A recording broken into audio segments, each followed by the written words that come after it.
মুক্তিযোদ্ধা পরিবারের সদস্যদের ৮ দফা দাবি। শেখ হাসিনার স্বৈরশাসন সব প্রতিষ্ঠানকে ধ্বংস করে দিয়েছে কূটনীতিকদের ইউনূস। ৭ দিনের মধ্যে মেট্রো রেল চালুর চেষ্টা করা হবে, সড়ক উপদেষ্টা। কে হচ্ছেন নতুন বিসিবি প্রধান? জনপ্রতিনিধিদের অপসারণ ও প্রশাসক নিয়োগের অধ্যাদেশ জারি। শুনছিলেন গুরুত্বপূর্ণ সংবাদ শিরোনাম, এখন দেখুন বিস্তারিত। মুক্তিযোদ্ধা পরিবারের সদস্যদের ৮ দফা দাবি। ছাত্রজনতার রক্তের বিনিময়ে অর্জিত অন্তর্বর্তী সরকারের অস্তিত্ব রক্ষার্থে দ্বাদশ সংসদ নির্বাচনে অংশগ্রহণকারী বাংলাদেশ কল্যাণ পার্টির চেয়ারম্যান মেজর জেনারেল অবসরপ্রাপ্ত সৈয়দ মুহাম্মদ ইব্রাহিম বীর প্রতীক ও সাবেক বিএনপি নেতা ব্যারিস্টার শাহজাহান ওমর সহ যারা স্বৈরাচার সরকারকে নানাভাবে সহযোগিতা করেছে তাদেরকে অবিলম্বে গ্রেপ্তারসহ ৮ দফা দাবি জানিয়েছেন মুক্তিযোদ্ধা পরিবারের সদস্যবৃন্দ ও বাংলাদেশ স্বতন্ত্র পার্টি ঐক্য পরিষদের নেতৃবৃন্দ। শনিবার ১৭ আগস্ট দুপুরে জাতীয় প্রেসক্লাবের সামনে এক বিক্ষোভ সমাবেশে অন্তর্বর্তী সরকারের কাছে তারা এ দাবি জানান। দাবিগুলো হল: ১. দ্বাদশ সংসদ নির্বাচনে অংশগ্রহণকারী স্বৈরাচারী সরকারের সকল দোসরদের গ্রেপ্তার করে বিচার করতে হবে। ২. হাসিনার জুলুমের শিকার ক্ষতিগ্রস্ত ব্যক্তি ও প্রতিষ্ঠানের থানা ভিত্তিক তালিকা প্রস্তুত করে টপ 10 ঘটনাকে ৪৫ দিনের মধ্যে ক্ষতিপূরণ দিতে হবে। ৩. হাসিনা কর্তৃক নির্যাতনের বিষয়গুলো জাতীয়ভাবে প্রচার করে অন্তর্বর্তী সরকারকে ইমেজ বিল্ডিং করতে হবে।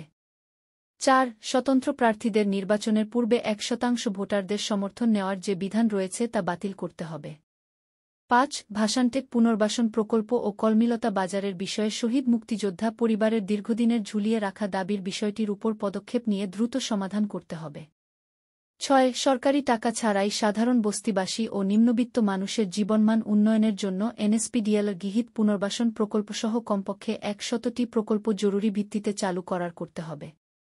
৭. ছাত্রজনতার চলমান আন্দোলনে যারা শহীদ হয়েছেন সেই তালিকা করে তাদেরকে জাতীয় বীরের মর্যাদা প্রদান করতে হবে এবং প্রতিটি পরিবারকে ক্ষতিপূরণ দিতে হবে। এছাড়া আহতদের সুচিকিৎসা ও পুনর্বাসন করতে হবে। ৮. ঘুষখোর, দুর্নীতিবাজ, অর্থপাচারকারী, লুটপাটকারী ও সন্ত্রাসীদের বিরুদ্ধে কঠোর ব্যবস্থা গ্রহণ করতে হবে। সমাবেশে বক্তারা বলেন, দীর্ঘ প্রায় ১৬ বছর ধরে স্বৈরাচার শেখ হাসিনা সাংবিধানিক সকল প্রতিষ্ঠানকে ধ্বংস করেছে। রাষ্ট্রযন্ত্রকে ব্যবহার করে ভিন্নমত ও বিরোধী দলকে নিঃশেষ করার চেষ্টা করেছে। কিন্তু স্বৈরাচারী সরকারের শেষ রক্ষা হয়নি। ছাত্রজনতার গণভ্যুত্থানে শেখ হাসিনা দেশ ছেড়ে পালিয়ে গেছে।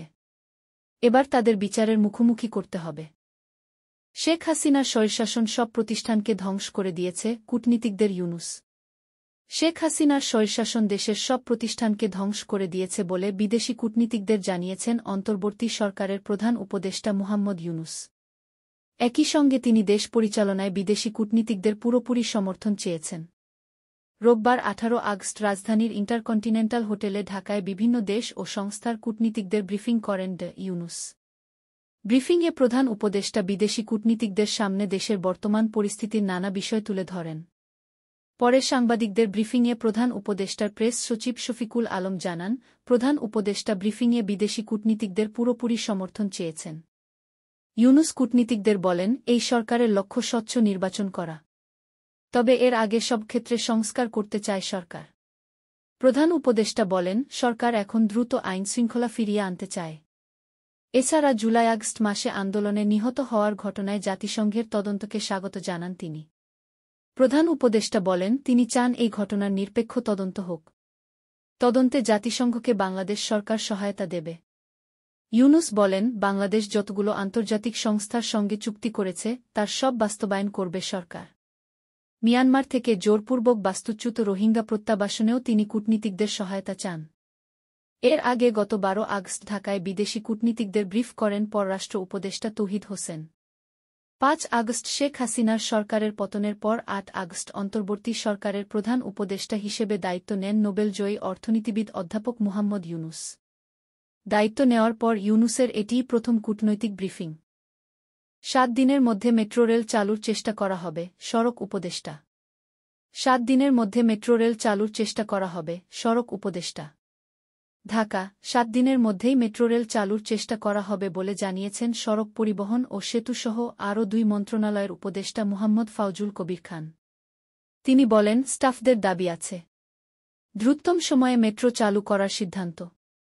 আগামীকাল মেট্রোর বোর্ড মিটিং। কাল বোর্ডের সদস্য না থাকা বোর্ডের সভা না হওয়ার জন্য মেট্রো চালু করা যায়নি। সরকার পরিবর্তনজনিত প্রশাসনিক শূন্যতা পূরণ হয়েছে। সর্বোচ্চ 7 দিনের মধ্যে মেট্রো চালু হবে। রোববার 18 আগস্ট দুপুরে সচিবালয়ে সাংবাদিকদের সাথে আলাপকালে তিনি একথা জানান। সড়ক উপদেষ্টা বলেন, ব্যয় সংকোচন করতে হবে। সরকার আয় করতে পারেনি, তাই সড়কের বিভিন্ন স্থাপনা ক্ষতিগ্রস্ত ঠিক করা হবে। এ ব্যাপারে নির্দেশনা দিয়েছি। সড়ক জনপথের যেসব প্রতিষ্ঠানে আগুন বা ভাঙচুর হয়েছে সেগুলোর সংস্কার হচ্ছে। আগের মতো সিঙ্গেল সোর্স প্রকিউরমেন্ট হবে না। এছাড়া এলিভেটেড এক্সপ্রেসওয়ে ও সেতুভবনের 2টি তলা ক্ষতিগ্রস্ত। দ্রুত এফডিসির ড্যাম্প চালু করার নির্দেশ দিয়েছি। বড় প্রকল্প পরিকল্পনা কমিশনের সিদ্ধান্ত। আমার প্রকল্প নেব। সারা দেশের হিসাব করে সারা দেশে কাজ হবে। মুহাম্মদ ফাউজুল কবির খান বলেন, চেনা মুখে ঠিকাদারি হবে না। সবার অংশগ্রহণ থাকতে হবে। ইটেন্ডারিং দিয়ে ধোঁকা দিয়েছে। ধোঁকাবাজির দিন শেষ। রিয়েল ইন্ডিকেটর জানাব। সড়কে কোথায় যেতে কত সময় লাগবে। ঢাকার প্রধান সড়কে গাড়ি থামার জায়গা করতে হবে। জায়গায় জায়গায় গাড়ি না থামে। এখন মূল্যায়ন প্রক্রিয়া ভিন্ন। মানুষের কি উপকার হল? সড়ক উপদেষ্টা বলেন, সবার জন্য সরকার। শুধু ঢাকা বা বড় শহরগুলো নয়, পুরো দেশের সড়ক ঠিক করতে হবে। মানুষের চলাচলের চাপ বিবেচনায় দেশের সড়ক নির্মাণ ব্যয় বিশ্বে প্রথম। এই অপবাদ দূর করতে হবে। নিম্নমানের সড়কের কাজ গ্রহণ করা হবে না। আমরা কম করব না, আমরা বেশি করব। না হলে প্রবৃদ্ধি কমে যাবে। আমাদের প্রিফারেবল কেউ নাই। সক্ষম লোক আমাদের কাজ করবে। সড়ক ও যোগাযোগ উপদেষ্টা বলেন, মুক্তিযুদ্ধের পর এখনকারটাও জনপ্রত্যাশার সরকার। সাংবাদিক রোজিনার মতো বিষয় হবে না। আমরা আইনের মধ্যে থেকে সাংবাদিকদের সার্বিক সহায়তা হবে। যানবাহনের সড়কে চাঁদাবাজি নিয়ে এক প্রশ্নের জবাবে তিনি বলেন, স্বরাষ্ট্রের কাছে জিজ্ঞাসা করুন। সড়ক যোগাযোগ রেগুলেটরি মিনিস্ট্রি। চাঁদা সংক্রান্ত ইস্যু স্বরাষ্ট্রের বিষয়। তবে চাঁদা কালেক্ট হয় যায় কোথায়? আমরা চাঁদার রিসিপিয়েন্ট হব না। সড়কের কেউ চাঁদাবাজিতে জড়িত হলে ব্যবস্থা। বিআরটিএর অবস্থা পরিবর্তনের চেষ্টা করা হচ্ছে জানিয়ে মুহাম্মদ ফাউজুল কবির খান বলেন, বিআরটিএতে ভিন্ন পরিবেশ তৈরি করব। জনপ্রত্যাশা পূরণ করতে হবে বিআরটিএকে। 3 দিনের বেশি লাইসেন্স প্রক্রিয়া বিলম্বিত হতে পারে না। অনলাইনের অজুহাত দেখানো যাবে না।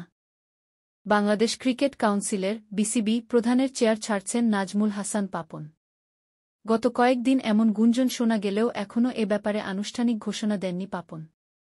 তবে এটা পরিষ্কার, বিসিবিতে তার সময় এখন শেষের পথে, যা মানছেন বিসিবির অন্য পরিচালকরাও। স্বাভাবিকভাবেই তাই প্রশ্ন উঠেছে, পাপন বিসিবি প্রধানের চেয়ার ছাড়লে সেই চেয়ারে বসবেন কে? অর্থাৎ কে হচ্ছেন নতুন বিসিবি প্রধান?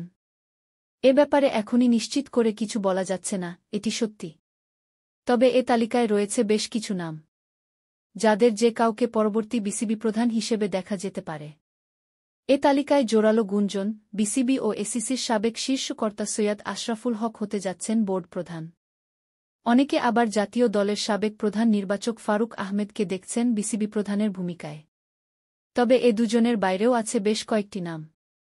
বিসিবির বর্তমান পরিচালক মাহবুব আনামের নামও আছে এ তালিকায়। তবে অনেকেই আবার বলছেন, অন্তর্বর্তীকালীন সরকারের পক্ষ থেকে একজন সেনা কর্মকর্তাকে দায়িত্ব দেওয়া হতে পারে বিসিবি প্রধানের। এ অবস্থায় তাই বড় প্রশ্ন, বিসিবির পরবর্তী সভাপতি নির্বাচনের প্রক্রিয়া আসলে কি?